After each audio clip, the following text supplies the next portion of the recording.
अहं भन्ते तीर्थरेण पंचशीलं धम्मं यास्यामि अनुग्रहं कृत्वा शीलं वेद मे भन्ते तत्यंपि ओकास अहं भन्ते तीर्थरेण पंचशीलं धम्मं यास्यामि अनुग्रहं कृत्वा शीलं वेद मे भन्ते यमहं वदामि तं वदेत् भन्ते नमो तस्य भगवतो वरदो सम्मा सम्बुद्धस्स नमो तस्से भगवतो अरहतो सम्मा सम्बुद्धस्से नमो तस्से भगवतो अरहतो सम्मा सम्बुद्धस्से नमो तस्से भगवतो अरहतो सम्मा सम्बुद्धस्से बुद्धं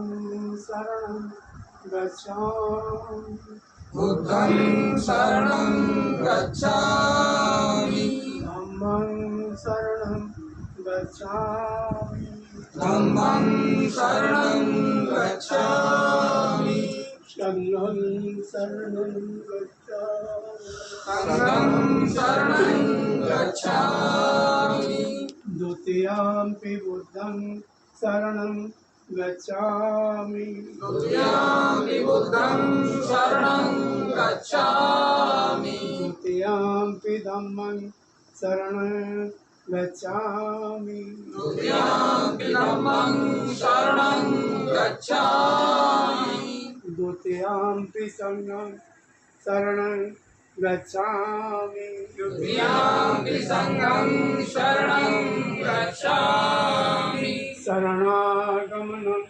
हरिको नाम भन्ते पाणातिपाता वेरमणि सिक्खापदं समादयामि पाणातिपाता वेरमणि सिक्खापदं समादयामि अदिन्नदाना वेरमणि सिक्खापदं समादयामि अभिन्नदाना वेरमणि सिक्खापदं समादयामि कामे समीक्षाचारा वेरमणि सिक्खापदं समादयामि कामेषु मिच्छाचारा वेरमणि सिक्खापदं समादयामि मूसावादा वेरमणि सिक्खापदं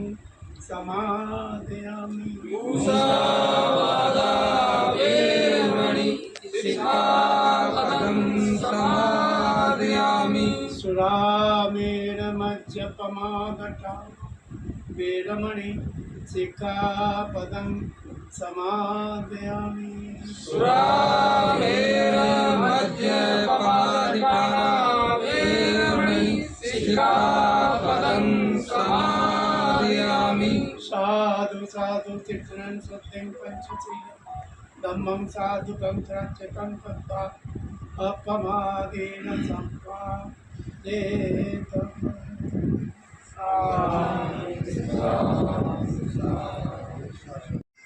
इस परिवार में एक नया सदस्य जुड़ा और आज उसको एक संज्ञा या नाम दिया गया। जैसा कि जो बच्चा होता है उसके गर्भ में आते ही माँ बाप की उसके साथ भावनाएं फीलिंग्स जुड़ जाती हैं और उसी समय वो नाम रख लेते हैं। तो हम भी कोशिश करते हैं कि माँ बाप को ही प्योरिटी दी जाए ताकि उनकी भावनाओं को किसी प्रकार की कोई ठेस ना लगे किसी प्रकार का। तो उसके बच्ची के माँ बाप ने जो नाम सोचा वो अनायासा सोचा, अनायासा सोचा। तो भंते जी उसकी घोषणा करते हैं और जब भंते जी घोषणा करें, अगर आप सभी लोग इस नाम से सम्मत हैं तो आप साधु साधु बोले। ठीक है। इस परिवार में नई बिटिया जुड़ी, उनका नाम क्या? अनायासा। अगर आप सभी लोगों की सम्मति हो तो साधुवाद करें। भंते जी दूसरी बार भी अपनी बात को दोहराते हुए बताते हैं, इस परिवार में जो आज एक नई बच्ची का जन्म हुआ, जो इस परिवार के सदस्य बनी, उस बच्ची को आज से अनायसा के नाम से जाना जाएगा। अगर आप सभी लोग इस बात से सहमत हैं तो साधुवाद करें। तीसरी बार भी भंते जी ऐसी घोषणा करते हैं, इस परिवार में जो नई सदस्य जुड़ी हैं बिटिया, उन्हें आज से अनायसा के नाम से जाना जाएगा। अगर आप सभी लोग इस नाम से सहमत हैं तो आप सभी लोग साधुवाद करें। तो जैसा कि भंते जी ने घोषणा की बच्ची के नाम की और आप लोग ने साधुवाद किया, तो आज से बच्ची को अनायसा के नाम से जाना। तो नाम होता क्या है ये समझना चाहिए कि हम नाम है क्या चीज़। नाम कोई आदमी या कोई चीज़, नाम किसी एक वस्तु का नाम नहीं होता, उसकी एक संज्ञा होती है कि आज से इस चीज़ को इस नाम से पुकारा जाएगा। इसका जैसा कि अक्सर आप लोगों ने सुना होगा कि भाई जैसा नाम होगा बच्चा उस तरह का निकलेगा, जबकि ये बिल्कुल इसका कोई आधार नहीं है इस बात का। हम आस पास में देख सकते हैं कि जैसे धनराज है, हम ऐसे बहुत सारे धनराज देख लेंगे जो गरीब होंगे, जिनके पास पैसा होगा ही। तो इससे साबित होता है कि किसी भी नाम का किसी बच्चे के ऊपर या किसी व्यक्ति के ऊपर कोई असर नहीं होता। नाम एक मात्र संज्ञा है, उसका अच्छे बुरे से या उसका गिरोह से इससे कोई लेना देना नहीं होता। कि हम कहें कि इसके भाई अब ये नाम है तो ये ग्रह फायदा करेगा, वो ग्रह फायदा करेगा, ऐसा कुछ होता नहीं। केवल एक संज्ञा है कि आज से इस बच्चे को इस नाम से जाना जाएगा, बस मात्र संज्ञा, और कुछ नहीं है इसका। और अगर हम ऐसा सोचते हैं कि भाई जैसा कि और नाम रखें कैसा, ये जरूरी है कि नाम कैसा होना चाहिए। एक तो नाम बोलने में आसान हो और उसका मतलब अच्छा हो। और अगर वो जिस भी आप परंपरा को मानते हैं, जरूरी नहीं कि बुद्धिज्म की बात हो रही है, जिस भी परंपरा को मानते हैं, जिसको भी आप फॉलो करते हैं, आप कोशिश करते हैं कि उसी परंपरा से के अंदर से नाम रख लिया जाए। वो परंपरा आज थोड़ी सी उम्मीद होती खत्म होती हुई नजर आती है। आपको शायद बुरा लग सकता है मेरी बात। जैसे आयशा नाम रखा, आयशा अनायशा, बुद्धिज्म में इस प्रकार का नाम कहीं भी दूर तक पढ़ने में नहीं आया, अनायशा। लेकिन हाँ, मतलब इसका अच्छा है। जरूरी नहीं कि हम परंपरा सही नाम ले, अगर नाम बोलने में आसान है और उसका मतलब अच्छा है तो रखा जा सकता है। बस ये दो चीजें याद रखनी चाहिए। ये तो रहा नाम की नाम क्यों रखा जाए। बाकी जैसे अभी आप लोगों ने 3 शरण ली और 5 सील को दोहराया, मुख्य रूप से सभी लोग जानते हैं इस बात को, 3 शरण और 5 सील के बारे में। जैसे आपने बोला बुद्धं शरणं गच्छामि, धम्मं शरणं गच्छामि, संघं शरणं गच्छामि, तो किसी को पता है अब तक कितने बुद्ध हुए होंगे? आइडियली 28। तो आपने क्या बोला? बुद्धं शरणं गच्छामि, हिंदी में क्या होता है? मैं बुद्ध की शरण में जाता हूँ। कौन से बुद्ध की शरण गया? अभी जो सबसे अंतिम भगवान गौतम बुद्ध है वही प्रचलित है और उन्हीं ने ही सही मायने में देखा जाए नहीं, देखो स्थापना की है। एक बात नहीं, जितना सवाल उतना जवाब। आपने कहा 28 बुद्ध हुए, मैंने सीधा सा सवाल किया, आपने कहा बुद्ध की शरण जाता हूँ, मैंने कहा कौन से बुद्ध की शरण गए 28 में से? बस सीधा से एक सवाल, बता दीजिए कौन बताएगा? केवल रट लेना, बुद्ध की शरण जाता हूँ, धम्म की शरण जाता हूँ, संघ की शरण जाता हूँ, कोई लाभ मिलने वाला नहीं है जब तक आपको ये न पता हो कि आपने बोला क्या है। तो जब यहाँ बुद्धं शरणं गच्छामि होता है तो यहाँ हम तथागत सम्यक संबुद्ध की शरण नहीं जाते। अगर हम इनकी शरण जाएं तो ये कोई शरण बड़ी नहीं है, बहुत छोटी शरण है, केवल एक के लिए। तो जब हम बुद्धं शरणं गच्छामि कहते हैं तो हम किसी एक बुद्ध की शरण नहीं जाते। तो हम किस बुद्ध की शरण जाते हैं? अगर हम, जैसा आपने बोला कि हम तथागत भगवान बुद्ध की शरण गए, तो हम क्या बोलेंगे? गौतम बुद्धं शरणं गच्छामि। तब तो मैं गौतम बुद्ध की शरण गया। अगर मैंने बुद्धं शरणं गच्छामि बोला तो मैं तो गौतम बुद्ध की शरण में नहीं गया। तो हम किस बुद्ध की शरण जाते हैं, अब हमें पता ही नहीं है, तो हमें लाभ कैसे मिलेगा? तो जब यहाँ आता है कि बुद्धं शरणं गच्छामि, मैं बुद्ध की शरण जाता हूँ, तो हम किस बुद्ध की बात करते हैं ये हमें बुद्ध वंदना से पता है। तो बुद्ध वंदना में लाने आती है, ये च बुद्धा अतीता चे, ये च बुद्धा अनागता, पचुपन्ना जय बुद्धा अंग वंदामि सब अदा। तो क्या हम बुद्ध वंदना में बुद्ध को करते हैं वंदन? नहीं। किसको कर रहे? ये च बुद्धा जितने हुए, जितने होंगे और जितने हैं, हम उन सभी बुद्धों की शरण जाते हैं, ना कि किसी एक बुद्ध की शरण जाते हैं। इसलिए 3 शरण बुधवाई जाती है, ताकि हम तीनों कालों के बुद्ध की शरण। सेम धम्मं शरणं गच्छामि, सेम हम अब से पहले जो बुद्ध हुए, अब से पहले जो बुद्ध होंगे और जो बुद्ध हैं, मैं उनकी उस धम्म, जो उनके द्वारा जो धम्म दिया गया, उस धम्म की शरण जाता हूँ। सेम संघ, अब से पहले जितने बुद्ध हुए उनके द्वारा जो संघ बनाया गया, आने वाले समय में जितने बुद्ध होंगे उनके द्वारा जो संघ बनाया जाएगा, वो प्रेजेंट में जो बुद्ध है या बुद्ध का जो संघ चल रहा है, मैं उसकी शरण जाता हूँ। तो हम यहाँ पे किसी एक बुद्ध की उनकी शरण में नहीं जाते, बल्कि तीनों काल के जो बुद्ध धम्म संघ होता है उसकी शरण में जाते हैं। ये तो हमारा बुद्ध धम्म संघ की शरण होता है। इसीलिए कहा जाता है क्या, नत्थी में शरणं अय्यम, बुद्धों में शरणं वरम। क्योंकि किसी एक बुद्ध की शरण नहीं जा रहे, इसलिए उससे बड़ी कोई शरण नहीं है। अगर हम किसी तरह की पूजा करते तो फिर एक बुद्ध की, एक व्यक्ति की शरण जा रहे हैं, बाकी हम किसी की शरण नहीं जाते। लेकिन यहाँ हम किसी एक पर्टिकुलर व्यक्ति की शरण में नहीं जा रहे, या हम अब से पहले हुए या होंगे या अभी भी जितने हैं, तो अब कहते हैं कि अब तो बुद्ध है ही नहीं, तो फिर हम अब किसकी जाते हैं? तो इस प्रेजेंट में हम तथागत सम्यक संबुद्ध को ही मानते हैं, या जो अभी अरहंत हैं हम उनको भी बुद्ध बोला जा सकता है। तो प्रत्येक बुद्ध आ जाता है जो अरहंत होते हैं।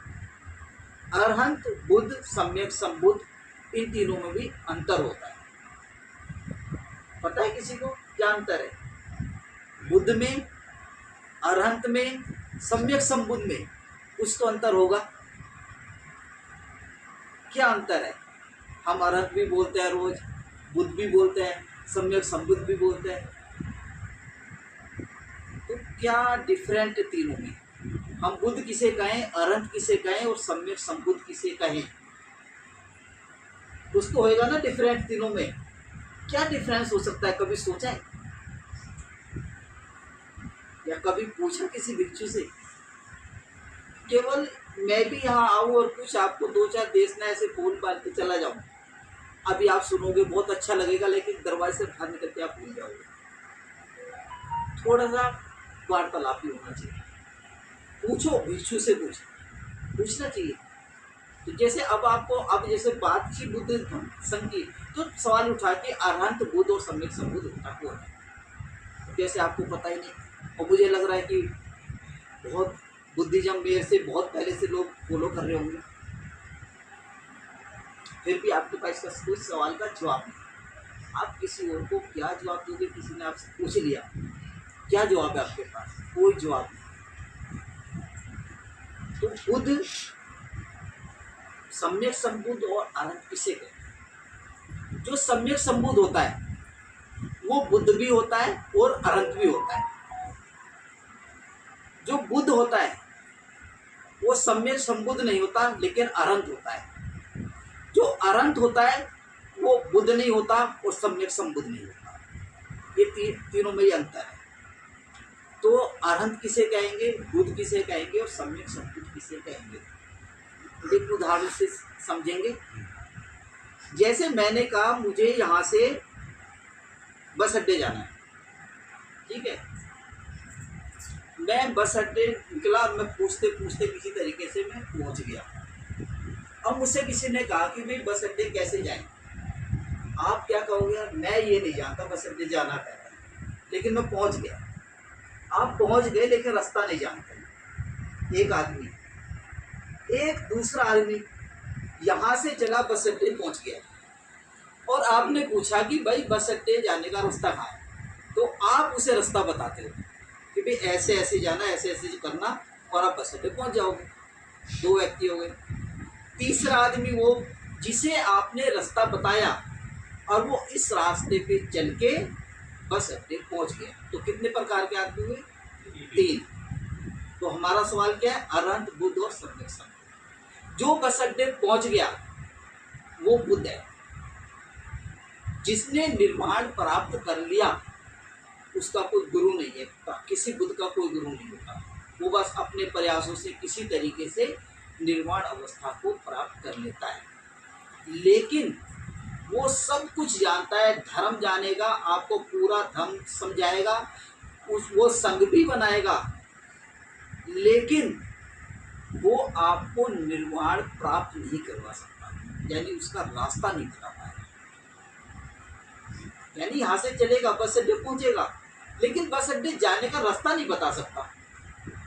जो आपको रास्ता बताएगा कि मैं यहाँ से चला और ऐसे ऐसे चल के मैंने निर्वाण प्राप्त किया, वो रास्ता भी बता रहा है, पहुँचा ही नहीं है, रास्ते को भी पूरे तरह से जान गया है, वो सम्यक संबुद्ध कहलाता है। जो निर्वाण प्राप्त तो करता है उसके रास्ते को भी जान लेता पूरा। और जो सम्यक संबुद्ध के बताए हुए रास्ते पे चल के निर्वाण को प्राप्त करेगा वो अरहंत होगा। आई समझ में नहीं आया? कंफ्यूजन हुआ कहीं पे? आगे समझ में? तो ये फर्क होता है अरहंत बुद्ध और सम्यक संबुद्ध में। जहां तक अभी तक मेरे पढ़ने में आया 28 बुद्ध हुए हैं, उनमें से सारे सम्यक संबुद्ध नहीं हुए। 21 बुद्ध है, 7 सम्यक संबुद्ध। अभी तक बहुत सारे को ये लोग नहीं पता है। अरहंतों की कोई गिनती नहीं है। आज की तारीख में कौन कौन क्या चीज अरहंत होंगे हमें नहीं पता, लेकिन होंगे जरूर, क्योंकि क्या है, ऐसा भगवान के वचन है, ये पृथ्वी कभी भी अरहंतों से खाली नहीं होती, और एक अरहंत को केवल दूसरा अरहंत ही पहचान सकता है, बाकी कोई नहीं पहचान पाएगा। अगर हम सोचे कि हम पहचान ले, या हम भी भिक्षु हैं, हम सोचे कि कोई अरहंत जा रहा है, कोई भिक्षु अरहंत जा रहा है और हमें पता लग जाएगा, हमें नहीं पता लगेगा, क्योंकि अभी हमारी प्रज्ञा वहाँ तक नहीं जा पाती कि हम किसी आदमी को पहचान लें। तो अरहंत को हम नहीं पहचान, अरहंत को केवल एक अरहंत ही पहचान सकता है, कोई और नहीं पहचान सकता। मैं एक क्वेश्चन करना भी हुआ, जिसको एक बार किसी ने ज्ञान दे दिया, बतला दिया, और उसने उसी प्रोसेस को, उसी मार्ग को अपनाते हुए उस गोल तक पहुंच गया, तो अरहंत हो गया वो। हाँ, इसका मतलब ये निर्वाण गोल तक नहीं, पढ़ना लिखने से कोई मतलब नहीं। गोल मतलब मेरा निर्वाण प्राप्त हो गया। निर्वाण प्राप्त, तो निर्वाण ही है, जो गोल है वो निर्वाण है। हाँ, निर्वाण है मतलब। तो सम्यक और अरहंत में क्या डिफरेंस है? सम्यक टीचर है, हाँ, अच्छा। अरहंत स्टूडेंट है, जो बता रहा है, लेक्चरर, प्रोफेसर, असिस्टेंट प्रोफेसर, ये कौन है? सम्यक संबुद्ध है, टीचर्स है। ये हमें रास्ता पे चल चल के PhD करनी है हमने, एक हमें असिस्टेंट प्रोफेसर दिया जाता है, उसकी देख रेख में हमारी PhD चलती है, और हम PhD बन जाते हैं, हम भी प्रोफेसर बन जाते हैं। अब दोनों में अंतर है ना, वो भी प्रोफेसर ही था, लेकिन सम्यक संबुद्ध की उस पर है, क्योंकि वो हमें पढ़ा रहा है। अब उसके रास्ते पे चल के हम PhD कर लेते हैं। तो अरहंत में को हुआ ना, है दोनों प्रोफेसर ही, वो भी प्रोफेसर बनेगा, वो भी बनेगा, लेकिन अरहंत नहीं हुआ दूसरा वाला। हुए गौतम बुद्ध की बात करें तो उसके बाद वो बुद्ध बने। बुद्ध बनने के बाद वो एकदम से सम्यक संबुद्ध नहीं बने। उसके बाद वहाँ उन्होंने 7 सप्ताह काटे हैं, उन 7 सप्ताह के अंदर वो सम्यक संबुद्ध हुए। जब उन्होंने ये विचार किया कि मैंने ज्ञान तो प्राप्त कर लिया, तो मेरा ज्ञान ऐसा है जो लोगों की समझ में नहीं आएगा, तब उन्होंने अपने ज्ञान के ऊपर चिंतन मनन किया पूरा कि कैसे मैं लोगों को ये ज्ञान दे सकता हूँ, कैसे मैं लोगों को निर्वाण तक पहुँचा सकता हूँ। तो जब वो ये प्रोसेस करके इस बात को पूरी तरह समझ लेता है, उस प्रोसेस को प्रतीत्य समुत्पाद कहा गया। जो प्रतीत्य समुत्पाद की पूरी कड़ियाँ उन्होंने उल्टा करके, सीधा करके, इधर से करके, उसको कहाँ से तोड़ा जाएगा, उससे कैसे निकला जाएगा, इस प्रोसेस को पूरा जान लिया। अब जान लिया तो अब कह सकते हैं कि अब उन्होंने घोषणा किया, अब मैं लोगों को निर्वाण तक पहुंचा सकता हूँ। जिस दिन वो ये घोषणा कर देता है कोई भी बुद्ध, वो उस दिन सम्यक संबुद्ध हो जाता है। जब तक सम्यक संबुद्ध नहीं बनेगा वो ये घोषणा नहीं करेगा। कि नाम ऐसा होना चाहिए, छोटा होना चाहिए पहली बात, और बहुत अड़ंगेबाज नहीं होना चाहिए कि हर एक आदमी की समझ में नहीं आए। दूसरी बात, शीला और शीला, हमने नाम रखा शीला और हमारा समाज ऐसा है उसको बना दिया शीला। नाम है धर्मवीर, बना दिया उसको धर्मवीर। तो इस तरह के नाम हमें रखने चाहिए कि जिसका कुछ मीनिंग तो हो। या तो सरदारों जैसे रखने शुरू करें, सतवीर कौर, सतवीर, अब उसके नाम के आगे सिंह क्या लिखते हैं वो लिखते हैं। तो छोटे छोटे नाम ऐसे लिखने चाहिए जो सबकी समझ में आए। और ऐसा ना हो कि जैसे कहते लाली नाम रख दिया लाली। अब लाली तो जब थी कि जब वो 5-7 साल की होगी, अब वो बूढ़ी भी लाली है, तो थोड़ा सा तो चीज़ों को। दूसरी बात है कि हिंदी इंग्लिश में लिखने में वो एक जैसा लगे। कई दफ़े जैसे ज्ञान है, ज्ञान हिंदी में तो ठीक लिखा जाए, जब इंग्लिश में शुरू कर देते हैं तो उसमें उल्टा सीधा हो जाता है। तो चीज़ें ऐसी हों कि जो घर वालों को भी आसान लगे, और लड़की जब पढ़ने जाए या बाहर जाए तो उसके नाम का कोई धब्बा सा ना बन जाए, स्पेलिंग ठीक बन जाए। और जरूरी तो नहीं है, लेकिन जैसे मैंने एक नाम पढ़ा कल अखबार में, नाम आया था नवजीत। तो मैंने देखा कि ना तो उसको कोई बिगाड़ सकता, ना इसमें कोई लम्बा जोड़ सकता, और नाम भी अच्छा, जीत भी लगा हुआ है, इसमें तो दिक्कत क्या है। तो ऐसे नाम सोच कर लिखने चाहिए। और ख़ासकर ये शीला, जो बड़ा से और छोटा से जो बनते हैं ना, इसमें तो अक्सर जो है उसकी इज्जत खराब होती है कि भाई नाम क्या बने क्या नहीं बने। तो नाम इस तरह के रखने चाहिए। बहुत सारी किताबों में जो भगवान बुद्ध के ऊपर किताबें लिखी हैं, धर्म के ऊपर किताबें लिखी हैं, उसमें बहुत सारी डायरेक्टरी डिक्शनरी बनी हुई हैं। तो उसमें से नाम छांट लीजिए और ऐसा नाम रख दीजिए। बहुत कठिन भी नाम रखना ज़रा मुश्किल होता है। कई दफ़ा तो लड़की या लड़का ही ये सोचने लगता मेरा क्या नाम रख दिया आपने। मैंने अपनी लड़की का नाम जो है रख दिया देवन। अब हमारी पोस्टिंग होगी कोचीन में, वहाँ देवन कहते हैं लड़के को, और वो रोज़ मुझे गाली मारती। वो कहती कि मेरा नाम देवन क्यों रखा आपने। अब मैं क्या कहूँ, क्या बताऊँ, क्या करें। तो हम लोगों को बड़ी सोच समझ के किसी भी आदमी का नाम रखना चाहिए। आप जैसे ये कह रहे थे कि आपने कहा था कि जब हमारे घर ब्राह्मण नहीं आता था फिर भी अपने नाम घसीटा या ऐसे रखते थे। कारण था, उसका कारण था। ब्राह्मण के पास जाकर निकाल नहीं सकते, और यदि निकलवा भी दे तो हमारे नाम उल्टे सुधे ही रखेगा। और हम डर की वजह से नहीं रखते थे। जगवीर सिंह नहीं लिखते थे, सारे तो सिंह लिखेगा चमट्टे, ऐसे होता था। तो ये सारी चीज़ों को ध्यान में रखना चाहिए। और एक ABCD के हिसाब से यदि इंग्लिश में आप नाम लिख रहे हो तो नाम ऐसा होना चाहिए कि जैसे मान लिया 26 अल्फ़ाबेट हैं शायद, कितने भाई इंग्लिश में 26, तो उसके जो 10 पहले जो है ना, करीब 10 के करीब ऐसा होना चाहिए, ताकि आपका नाम पहला भी नहीं हो और आपका नाम लास्ट का भी नहीं हो। थोड़ा सा इस तरह की चीज़ें क्लास में और या चीज़ों में बड़ी काम आती हैं, आगे जो लेते हैं बड़ी काम आ जाती है।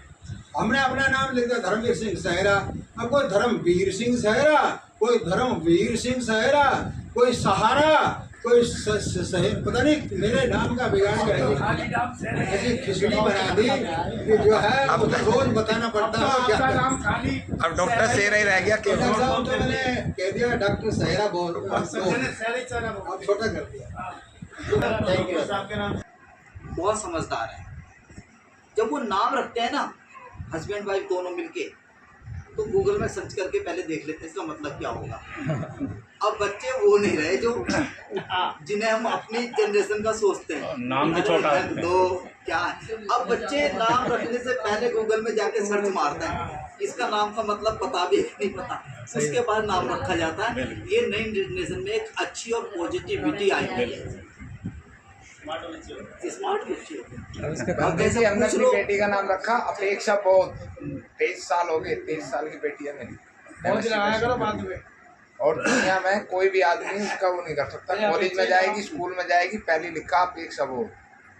ये हमारे पड़ोसी हैं जिस घर में हम बैठे हैं, जगदीश जी, के लिए हमारी शुभकामनाएं और वोट मैं निवेदन करूंगा कि यदि नाम का काम खत्म हो गया हो तो अगली कोई बात करनी है, बहुत बहुत साधुवाद। चाय पानी पिला। सर्वे भद्राणि पश्यन्तु मा कश्चित् दुःखमागमः। सर्वे सत्ता सुखी हन्तु, सर्वे हन्तु जकेमिनो, सर्वे भद्राणि पश्यन्तु मा कश्चित् दुःखमागमः। सर्वे सत्ता सुखी हन्तु, सर्वे हन्तु जकेमिनो, सर्वे भद्राणि पश्यन्तु मा किञ्चित् दुःखमागमः।